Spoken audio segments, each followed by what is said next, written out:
Hello everyone, how are you doing? This is MD Tech here for another quick tutorial. In today's tutorial, I'm going to show you guys how to set up and install your HP DeskJet 3052A printer on your Windows device. So this should hopefully be a pretty straightforward process here, guys. And without further ado, let's go ahead and jump right into it.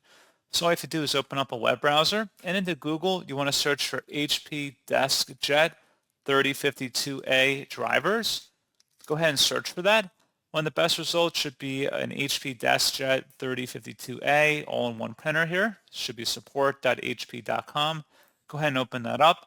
And then you want to go down on this page and you want to select the HP DeskJet 3050A all-in-one printer series, J611 full feature software and driver. Select download. And then once it's downloaded to your computer, go ahead and open up that file to begin extracting them to your device.